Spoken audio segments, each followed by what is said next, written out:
João capítulo 2.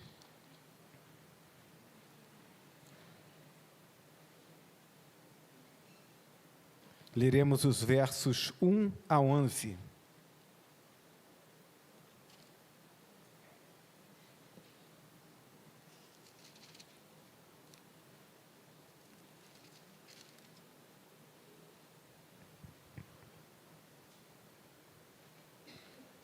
O texto da palavra de Deus nos diz assim: No terceiro dia, houve um casamento em Caná da Galileia. A mãe de Jesus estava ali. Jesus e seus discípulos também haviam sido convidados para o casamento. Tendo acabado o vinho, a mãe de Jesus lhe disse: Eles não têm mais vinho. Respondeu Jesus: Que temos nós em comum, mulher? A minha hora ainda não chegou. Sua mãe disse aos serviçais: Façam tudo o que ele lhes mandar. Ali perto havia 6 potes de pedra, do tipo usado pelos judeus para as purificações cerimoniais. Em cada pote cabia entre 80 e 120 litros. Disse Jesus aos serviçais: Encham os potes com água. E os encheram até a borda. Então lhes disse: Agora levem um pouco do vinho ao encarregado da festa. Eles assim o fizeram, e o encarregado da festa provou a água que fora transformada em vinho, sem saber de onde este viera, embora o soubessem os serviçais que haviam tirado a água. Então chamou o noivo e disse: Todos servem primeiro o melhor vinho, e depois que os convidados já beberam bastante, o vinho inferior é servido. Mas você guardou o melhor até agora. Este sinal miraculoso em Caná da Galileia foi o primeiro que Jesus realizou. Revelou assim a sua glória e os seus discípulos creram nele. Que Deus abençoe a leitura da sua palavra. Eu quero pensar com os irmãos essa noite sobre o tema muito mais do que vinho. Feche seus olhos mais uma vez, vamos orar. Santo Deus e Pai, nós louvamos o Teu nome pelo privilégio que temos de, reunidos diante do Senhor neste lugar, podermos abrir a Tua palavra, ler a Tua palavra e meditar sobre ela. Rogamos ao Senhor que pelo Teu Espírito Santo sejamos conduzidos a um entendimento que seja maior do que apenas a leitura de um texto, mas que aquilo que há de mensagem, de ensinamento, de princípio espiritual e eterno nesse texto, que o Teu Espírito comunique aos nossos corações, para que aqueles que já estão com as vidas depositadas nas Tuas mãos, que sejam motivados a viver de forma intensa a vida cristã, de celebrar o Senhor, de fazer a Tua obra, entendendo que com o Senhor a vida é muito melhor, e que a obra do Senhor e o propósito do Senhor é o melhor para as nossas vidas, mas que também aqueles que ainda não confessaram Jesus como Salvador, sejam visitados nessa noite, e que o meditar nessa palavra traga esclarecimento e fé, para que possam confessar o Teu Filho Jesus Cristo como Salvador. Então fala aos nossos corações, Senhor Deus, trata-nos através da Tua palavra, para que sejamos melhores para a glória do Teu nome. Nós oramos em nome de Jesus. Amém? Muito mais do que vinho. O texto nos fala sobre o primeiro milagre de Jesus. E, a partir desse milagre, portanto, o início desse ministério que realizou tantos milagres, que impactou tantas vidas, que comunicou o amor de Deus e a salvação de Deus, e que, por fim, dando a vida na cruz, conquistou para nós, os que cremos, um lugar no céu. Jesus nunca fez nenhum milagre que não fosse contribuir de forma objetiva para os seus propósitos ministeriais. A gente precisa olhar para a palavra de Deus e entender que Deus não faz nada por acaso. Há um tempo atrás, eu ouvia um pregador, desses pregadores que aproveitam a internet para poder levantar questionamentos, às vezes questionamentos dos mais absurdos possíveis, para chamar atenção e aí ter o ibope, ter os likes ou os dislikes que deseja e se tornar conhecido, chamar atenção. E aí a pessoa dizia, tanta coisa para Jesus fazer, tanta gente para Jesus ajudar, para que Jesus foi multiplicar o vinho, foi transformar água em vinho? E a gente ouve umas coisas dessas, a gente diz assim, né? As pessoas precisam falar menos e ouvir mais. As pessoas precisam parar de buscar os seus achismos e abrir o seu coração para entender aquilo que Deus quer comunicar aos seus corações.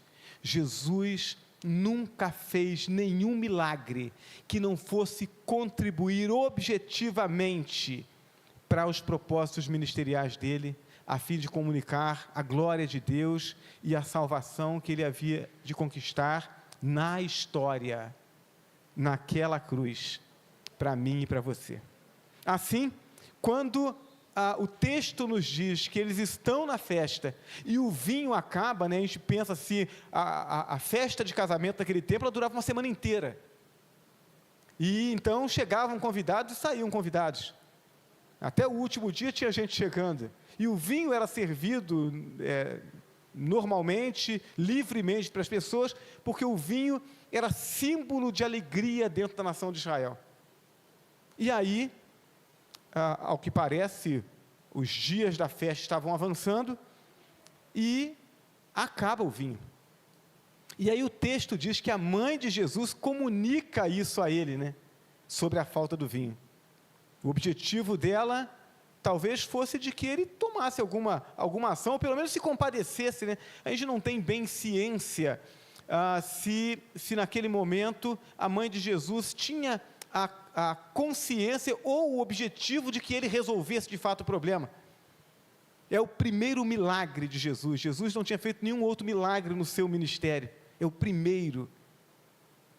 E se alguém tem ideia de que Jesus, ao longo da sua infância e adolescência, ele fazia milagres, isso é tradição, isso é conceito popular.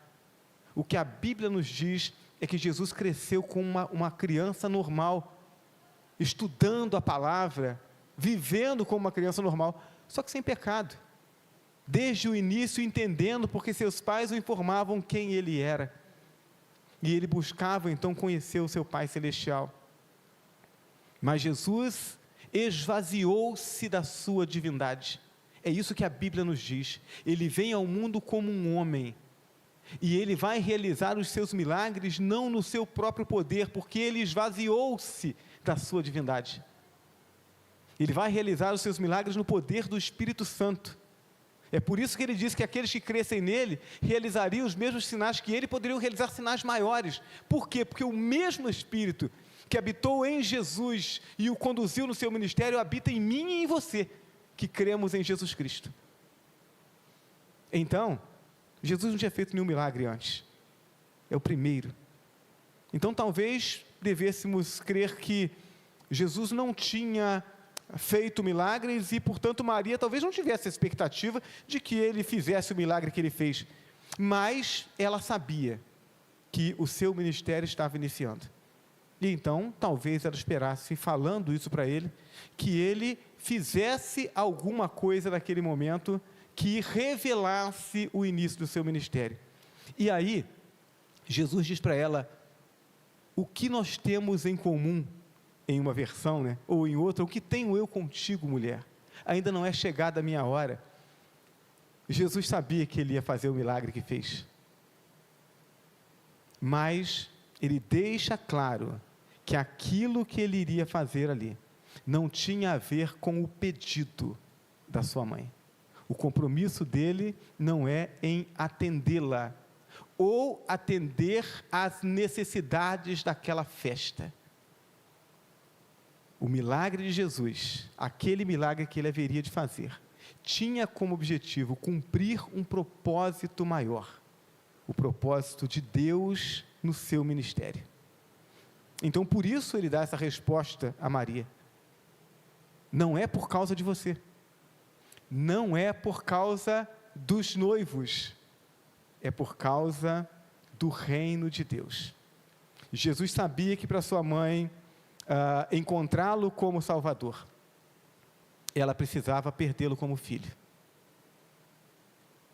ele precisava deixar claro para ela que aquilo que ele faria dali para frente não tinha mais a ver com os desejos dela, mas com a grande necessidade dela e de todos nós, a necessidade de um Salvador. Depois disso, então, Jesus vai operar o milagre. Depois que ele deixa claro por que ele vai fazer o que vai fazer, então ele opera o milagre. Mas seu objetivo é outro, bem diferente do da sua mãe ou da família do noivo. Ele não estava preocupado com a falta de vinho, e sim com a formação do caráter dos seus discípulos. Eles veriam aquilo que Jesus faria dali para frente, e aquilo impactaria suas vidas. O milagre operado por Jesus fez muito mais do que transformar água em vinho. Muito mais do que vinho. Muito mais do que satisfazer as necessidades de uma festa.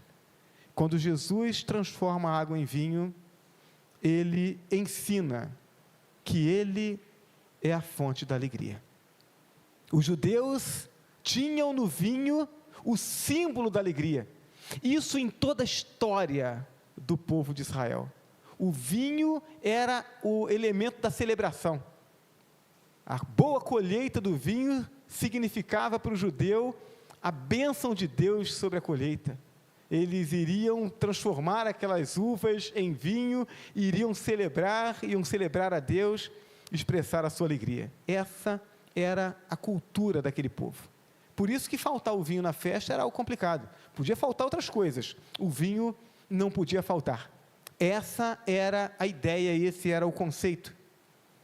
Era mais do que bebida, era símbolo de alegria. Festa e comemoração eram sempre acompanhadas de vinho. Os judeus relacionavam a abundância ou a escassez do vinho com a bênção ou a falta da bênção de Deus. Então, quando Jesus transformou a água em vinho, mostrou que ele é a verdadeira fonte da alegria. O vinho é o símbolo da alegria, mas a alegria vem de Deus. Então Jesus está dizendo, olha, sou eu, a verdadeira fonte da alegria. O vinho simboliza, mas sou eu que faço os milagres. O vinho era apenas o símbolo de alegria, não era a fonte dela. Não tinha poder de transformar circunstâncias e nem sentimentos. Então, o vinho é o símbolo da alegria, mas se o meu coração está amargurado, se eu estou com dor, se eu estou sem esperança, a presença e a abundância do vinho não vão mudar isso. Embora seja um símbolo da alegria, mas Jesus está dizendo, eu posso mudar as circunstâncias. Presente na sua vida, eu posso transformar tristeza em alegria. Eu posso mudar as realidades, eu posso fazer com que a sua vida seja melhor. Jesus transforma a tristeza em alegria. Jesus transforma trevas em luz. Jesus transforma pranto em júbilo. Nele está a esperança. Somente em Jesus o homem encontra alegria verdadeira e eterna. É nele e não no vinho. É nele e não nos símbolos. É nele e não em qualquer outra fonte em que o homem deposite a sua confiança. Então, diante dessa primeira verdade revelada por esse texto, talvez seja um momento de nós olharmos para dentro de nós mesmos, de você olhar para dentro da sua vida e responder a pergunta, onde eu tenho buscado a alegria para a minha vida? Onde eu tenho depositado essa confiança ou essa esperança? Eu tenho alegria na minha vida? Onde eu tenho buscado? Nesse momento, meus irmãos, pessoas estão buscando a alegria na mesa de um bar, acreditando que enquanto se embriagam, que vão se livrar dos seus problemas, ou ainda que acreditem que não vão se livrar, mas vão pelo menos esquecer dos problemas, vão ter aquele momento de alívio, e é como um remédio que toma, né? Como um tarja preta, só que em garrafa. Não é assim que faz? E a pessoa acredita que aquilo ali vai trazer algum alívio. Outros vão buscar em outras drogas, drogas ilícitas. Outros vão buscar nas farras, no dinheiro, no poder. Quando nós vemos, e às vezes a gente olha para as pessoas e diz assim: meu Deus, a pessoa já tem tanto, né? Políticos ou outras pessoas importantes, influentes da sociedade, você olha, a pessoa já tem tanto e ela continua prejudicando os outros, ludibriando os outros para poder ter mais. Por quê? Porque ela acredita que aquele dinheiro, que aquele bem, que aquele recurso, que aquele poder, aquela influência, vão trazer a alegria que ainda está faltando no seu coração. Buscando alegria na fonte errada. Todas essas fontes só podem produzir, no máximo, uma alegria curta, uma alegria passageira. Mas quando Jesus, naquela festa, ele transforma a água em vinho, ele está dizendo: eu sou a fonte da verdadeira alegria. Se você buscar em mim, você terá alegria agora e terá alegria para sempre. Então, muito mais do que vinho, Jesus, com o seu milagre, ensinou que ele é a fonte da alegria. O que mais Jesus nos ensina com esse milagre? Quando Jesus transforma a água em vinho, muito mais do que vinho, ele ensinou sobre a natureza da bênção de Deus. Como é que Deus nos abençoa? Qual é a natureza dessa bênção? Duas coisas chamam particularmente a minha atenção nesse milagre. A primeira é a quantidade. O texto nos diz, lá no verso 6, o texto diz assim: ali perto havia 6 potes de pedra, ou 6 talhas, em outra versão, do tipo usado pelos judeus para purificações cerimoniais. Em cada pote cabia entre 80 e 120 litros. 6 talhas, de 80 a 120 litros. Ou seja, quando Jesus transforma aquela água em vinho, depois de ter mandado aqueles serviçais encherem aquelas talhas, aqueles potes até a boca, Jesus transformou ali cerca de 480 a 720 litros de água em vinho. Ou seja, ainda que aquela festa durasse muito mais dias, tinha vinho suficiente para atender aquela festa até que ela acabasse. 480 a 720 litros de vinho. O que o texto está nos mostrando é que quando Deus faz, Ele faz em abundância. Deus não derrama as suas bênçãos em gotas. Eu costumo dizer que quando a gente caminha com Deus, a bênção que Deus derrama sobre nós, ela é tamanha, que ela transborda e ela se espalha para aqueles que estão ao nosso redor. Tem muita gente sendo abençoada por causa do cuidado, da fidelidade, da dedicação dos filhos de Deus. Mas além da quantidade, me chama a atenção a qualidade. Os versos 9 e 10 dizem assim: e o encarregado da festa provou a água que fora transformada em vinho, sem saber de onde este viera, embora o soubessem os serviçais que haviam tirado a água. Então chamou o noivo e disse: todos servem primeiro o melhor vinho, e depois que os convidados já beberam bastante, o vinho inferior é servido, mas você guardou o melhor até agora. Então Jesus não só transforma a água em vinho, Ele transforma muita água em muito vinho para atender à expectativa daquela festa, mas Ele faz também com que aquele vinho que Ele produz seja de melhor qualidade do que todo aquele que havia sido servido até ali. Vinho de qualidade superior ao servido anteriormente. Operando esse milagre, Jesus mostrou que a bênção que Ele traz para a humanidade é não só abundante, mas também em quantidade e qualidade superior. O que Deus nos propõe na caminhada com Ele é muito mais do que nós podemos imaginar, e muito melhor do que qualquer coisa que nós tenhamos buscado ou desejado. A Bíblia diz que aquilo que o olho não viu, o ouvido não ouviu, jamais penetrou no coração do homem, é o que Deus tem preparado para aqueles que o amam. A qualidade de vida que Deus nos propõe em Cristo Jesus é maior do que tudo aquilo que a gente pode imaginar nessa terra. Da mesma forma que o vinho do milagre era em maior quantidade e em melhor qualidade que o anterior, assim também é a vida que Jesus nos oferece. Em João capítulo 10, verso 10, na última parte do versículo, Jesus diz assim: eu vim para que tenham vida e a tenham plenamente. A palavra dirigida a todos os seres humanos, não importando a vida que eles tenham. Então pense em alguém que olha para a sua vida e que imagina ter tudo, e Jesus está dizendo: eu vim para que você tenha vida, uma vida melhor do que a que você conseguiu ter e experimentar até agora. Aquilo que Deus traz para nós, aquilo que Ele nos propõe através de Jesus Cristo, é algo melhor do que tudo aquilo que nós podemos experimentar nessa terra. O apóstolo Paulo, depois de provar desta nova vida, testemunha dela lá em 2 Coríntios capítulo 5, verso 17, e ele diz assim: se alguém está em Cristo, nova criatura é, as coisas velhas já passaram, e eis que tudo se fez novo.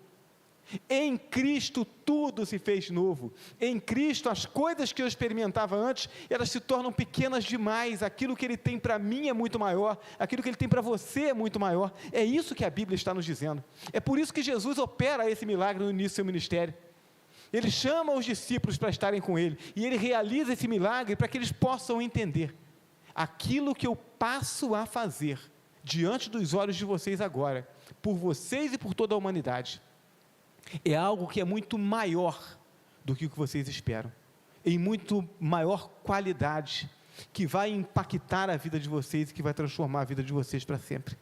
A humanidade separada de Deus pelo pecado e perdendo o referencial do que é uma vida verdadeira, que está em Deus, passou a relacionar qualidade de vida ao acúmulo de bens materiais. É por isso que as pessoas querem juntar. A única maneira de dois pecadores corrompidos pelo pecado, com o coração vazio, com a dor que é eterna, a única maneira de um mostrar que é melhor do que o outro é mostrando aquilo que ele possui. É por isso que as pessoas acumulam bens. É por isso que algumas coisas absurdas, eu já falei sobre isso outras vezes, eu não consigo entender uma pessoa pegar um quadro que um pintor, sei lá, de alguns séculos atrás pintou, e aí pagar milhões por aquele quadro, para pendurar ele na parede da sua casa. Qual é a única função que esse quadro cumpre naquela parede com uma nota fiscal de milhões? É mostrar ele para os outros e dizer: olha, eu posso comprar aquilo ali, você não pode. É a única função que um quadro como esse cumpre, para se pagar milhões nele.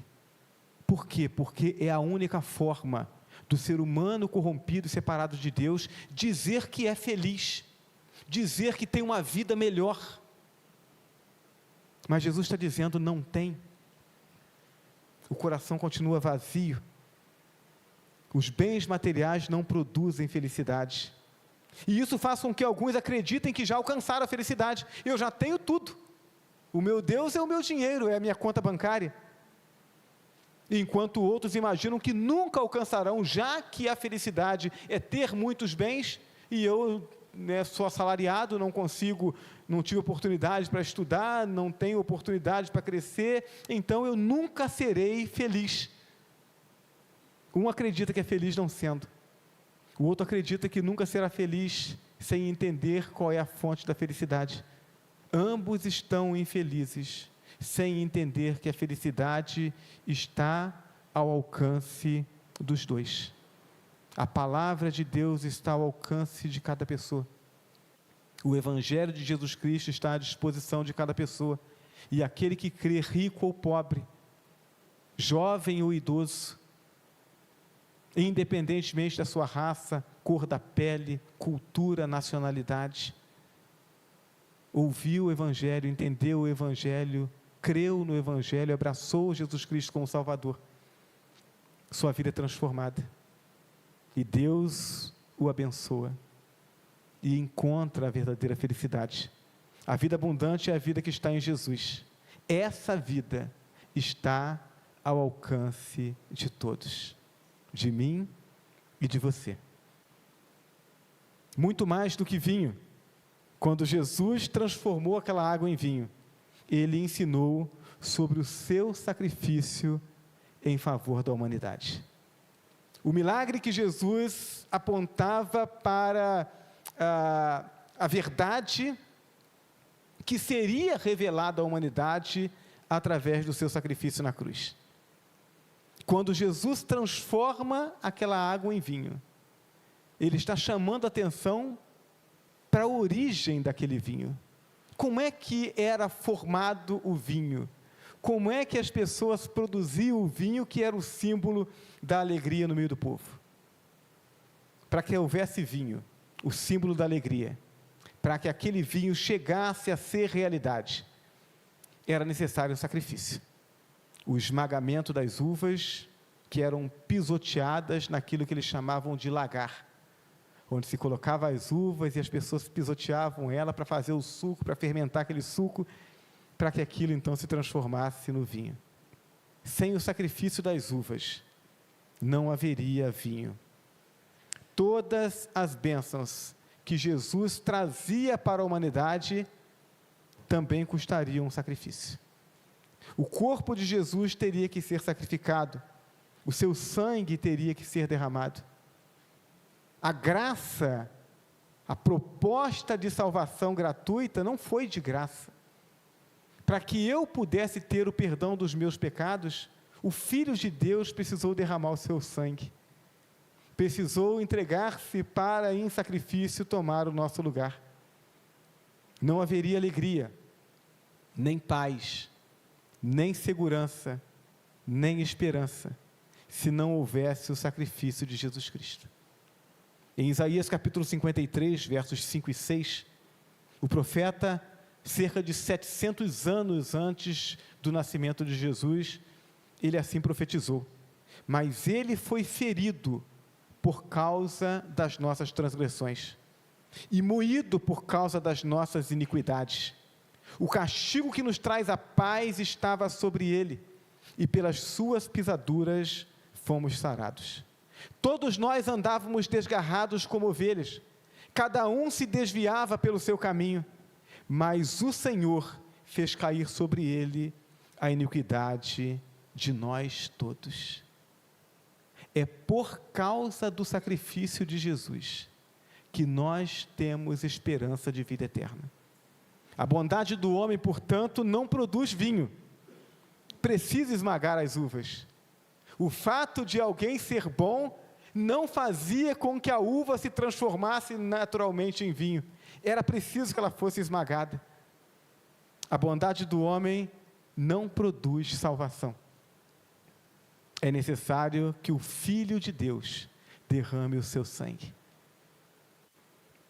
Sem o derramamento de sangue, não há remissão de pecados, é o que a Bíblia nos diz. Por isso ele veio, por isso se entregou. Quando Jesus se aproximou de João, o Batista, que batizava o batismo do arrependimento, e João olha para ele, ele diz para aqueles que estão ao seu redor: eis o Cordeiro de Deus, que tira os pecados do mundo. Para isso Jesus veio, para tomar o meu lugar e o seu lugar. Então, da mesma forma como no Velho Testamento, aquele que ia apresentar um sacrifício pelos seus pecados, tinha que levar um cordeiro e diante do sacerdote, colocar a mão sobre a cabeça do cordeiro, confessar o seu pecado como um ato de transferência do seu pecado para o cordeiro, para que o cordeiro fosse sacrificado.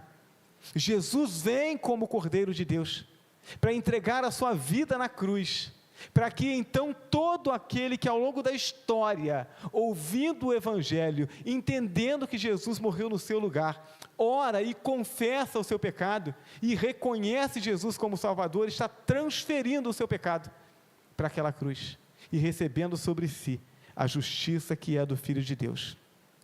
Com seu sacrifício, morte e ressurreição, Jesus conquistou a salvação, e Ele a concede a todo aquele que nele crê, e que a Ele se rende, recebendo e confessando como o único e suficiente Senhor e Salvador. Essa é a mensagem do milagre de Jesus. Muito mais do que vinho, Jesus, ao transformar aquela água em vinho, ensina que Ele é fonte de alegria, ensina sobre a natureza da bênção de Deus, que é abundante e em muito melhor qualidade, e por fim ensina sobre o seu sacrifício em favor da humanidade. Não era encher as pessoas de vinho ou satisfazer as expectativas dos celebrantes da festa que Jesus estava operando aquele milagre. O objetivo era nos ensinar, a partir dos seus discípulos, aquilo que seria a sua obra em nosso favor.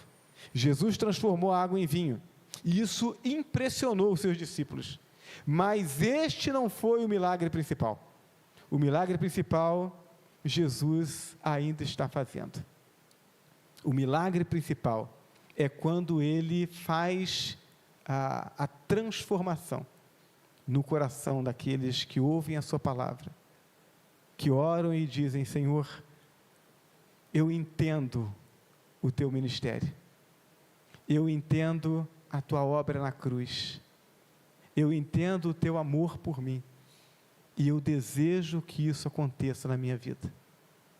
Esse é o maior milagre. O milagre que Jesus operou ali em Caná da Galileia, transformando aquela água em vinho, é pequeno se comparado àquilo que Ele desejava transmitir e que Ele deseja realizar. Cada vez que alguém ouve essa palavra e entende o amor de Deus, o poder de Deus operando em seu favor, ele abre o coração e confessa a Jesus, então mais uma vida é transformada. Ele quer ser a sua alegria, Ele quer dar a você vida abundante e eterna, Ele quer ser o seu Salvador. A única coisa que pode impedir que esse milagre aconteça é você não abrir o coração. Ninguém mais além de você pode impedir que o plano de Deus se cumpra na sua vida. Então o que Jesus precisava fazer, Ele fez.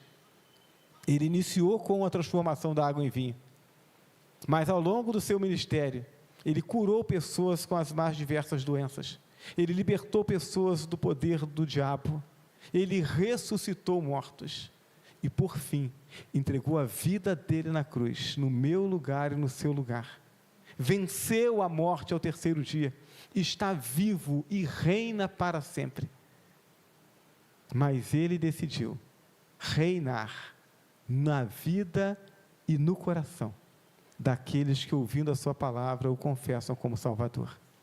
Jesus quer operar o milagre na sua vida, Jesus quer transformar a sua vida, Jesus quer ser o seu Salvador, Ele quer encher a sua vida de alegria, a verdadeira e eterna alegria.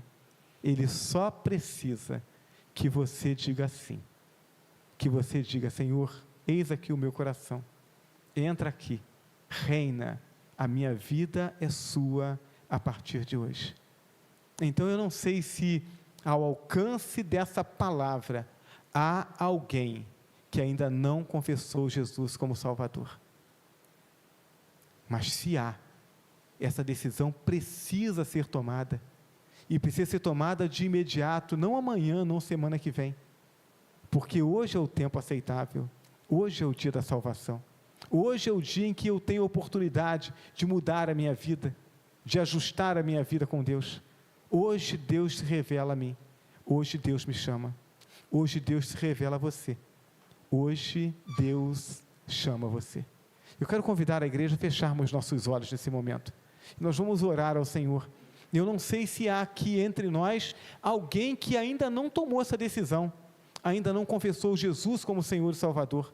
Eu não sei se quem está assistindo essa transmissão já tomou essa decisão, mas se ainda não tomou, precisa tomá-la.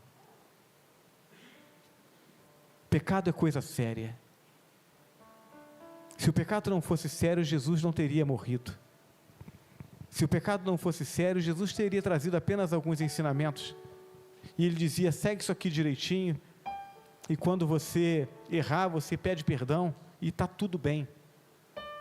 Mas não pôde fazer isso, porque para que o amor de Deus nos alcançasse, a justiça de Deus precisava se cumprir, e a justiça de Deus se cumpriu em Jesus Cristo. Sem a justiça de Cristo sobre nós, nada do que fazemos é suficientemente bom para nos purificar do nosso pecado. Por isso é necessário a entrega, a confissão de Jesus como Senhor e Salvador, para que nossa vida seja transformada e nós estejamos em segurança. Vamos orar. Nosso Deus e nosso Pai que está nos céus, comunica essa palavra, Senhor Deus, de forma clara aos corações, porque há tanto ruído na nossa comunicação, Senhor. Então, como igreja, adoramos o Teu nome, cantamos a Tua glória, a Tua majestade, as Tuas obras, e proclamamos a Tua verdade salvadora. Mas se o Senhor não esclarecer essa palavra aos corações, nenhum resultado teremos, Senhor. Então visita os corações agora, meu Pai,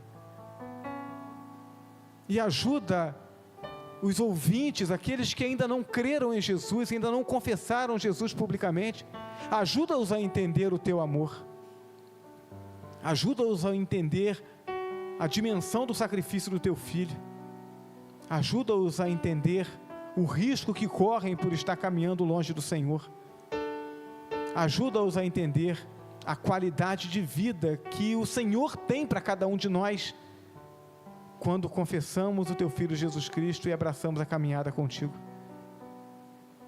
E entendendo tudo isso, ó Deus, ajuda-os a tomar essa decisão e a entregar sua vida a Jesus, para iniciar essa caminhada com o Senhor hoje, agora, aqui, ou onde quer que estejam ao alcance dessa palavra. Opera a transformação, ó Deus, que nós não podemos operar. Como igreja, cumprimos nesse momento aquilo que o Senhor nos ordena, de testemunharmos do Teu amor e da Tua salvação. Então, ó Deus, salva vidas nessa noite. Em nome de Jesus nós oramos.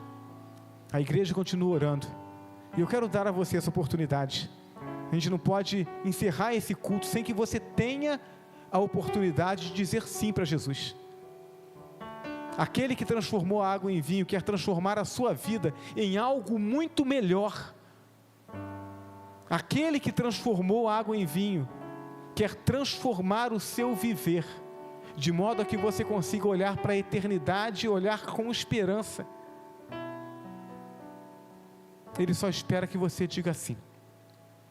E você pode fazer isso nessa noite, levantando a sua mão onde você está. Com esse gesto você estará dizendo: eu quero Jesus na minha vida. Eu não quero apenas ficar olhando de longe. Eu não quero apenas admirar os feitos de Jesus. Eu não quero apenas admirar aquilo que Ele tem feito na igreja. Eu quero que o milagre dele alcance a minha vida. Nessa noite, eu quero entregar minha vida a Jesus. É esse o seu desejo? Se é esse o seu desejo, levante a sua mão onde você está, eu quero orar por você. Há alguém nessa noite? Há alguém nessa noite que quer entregar sua vida a Jesus? Nós não vamos insistir nesse apelo. Não pode ser um constrangimento, não produzido pela igreja. O apóstolo Paulo, quando fala sobre Jesus, lá em 2 Coríntios 5, ele diz: o amor de Cristo nos constrange. Jesus morreu por você, para que pela morte dele você pudesse ter vida. Escolha a vida que há em Jesus. Amém? Muito bem, meus irmãos, nós estamos caminhando para o final do nosso culto, e a gente deseja continuar, a gente deseja ficar junto. Eu amo estar com a igreja, seja no culto, seja nas reuniões informais, nos pequenos grupos. Estar com os irmãos é sentir e desfrutar da presença do Deus que habita em cada um de nós. mas precisamos voltar para casa. Precisamos voltar para o nosso lar, para o nosso trabalho, para o nosso condomínio e contar para as pessoas quem é esse Deus que tem transformado as nossas vidas. Então, assuma esse compromisso diante do Senhor. O compromisso de contar para as pessoas a alegria que Deus tem produzido no seu coração, para que as pessoas tenham oportunidade de escolher essa alegria também. Antes de nós convidarmos aqui os aniversariantes, eu quero só lembrar os irmãos, porque se eu não falar agora, eu vou esquecer depois. Próximo sábado, nós teremos um seminário para casais casados. Então, o seminário vai tratar sobre harmonia, né? A harmonia conjugal, a harmonia nos relacionamentos. Então, você que é casado precisa participar. Nós temos ali o QR Code aí, ou se você quiser, já pode apontar o seu celular ali e você vai ser conduzido para um ambiente virtual onde você fará a sua inscrição. Eu preciso que os irmãos façam a inscrição para que a gente possa ter uma ideia de quantas pessoas estarão aqui, a gente possa organizar o espaço, toda a atividade, para poder atender bem aos irmãos. Então, o seminário é gratuito. A gente quer abençoar a sua vida, quer abençoar o seu lar, quer abençoar o seu casamento. Então, se você pode, não se prive dessa bênção. Esteja conosco, faça a sua inscrição antecipadamente, para que a gente saiba que você estará aqui e venha participar. Isso vai certamente abençoar a sua vida. Agora eu quero convidar os aniversariantes. Quem está fazendo aniversário de hoje até o próximo sábado, aniversário de nascimento, aniversário de casamento, saia do seu lugar, vem aqui à frente, a gente quer orar por você, a gente quer se alegrar com você. Se quiser representar também alguém da família, né? O pessoal costuma fazer assim, né? Meu tio, minha mãe está aniversariando, eu quero lá representar, não pode estar aqui, pode fazer isso também. Muito bem. O próximo grupo que a gente convida para vir aqui à frente é o grupo que diz assim: eu quero agradecer. Deus respondeu a minha oração. Eu tenho pedido, tenho orado, tenho pedido ao Senhor há algum tempo e agora, nesses últimos dias, Deus respondeu a minha oração, Deus concedeu aquilo que eu estava pedindo, então, agora eu vou agradecer a Deus junto com os meus irmãos. E a gente louva a Deus por isso. Deus tem ouvido as orações que têm sido feitas nesse lugar. E Deus tem respondido nossas orações. Então temos sempre muito o que agradecer a Deus. Temos sempre pessoas presentes aqui dizendo: Deus respondeu, pastor. Então agora o último grupo é o grupo que, motivado por esses que estão aqui à frente, motivado por tudo aquilo que tem ouvido de Deus, por saber do amor de Deus e que está passando uma grande luta, então pode vir aqui à frente e dizer: Senhor, me socorre, me alcança. Está difícil de resolver o problema, está difícil de resolver a luta, mas na mão do Senhor a vida é vitoriosa. Então, vem aqui, coloque o seu pedido diante de Deus.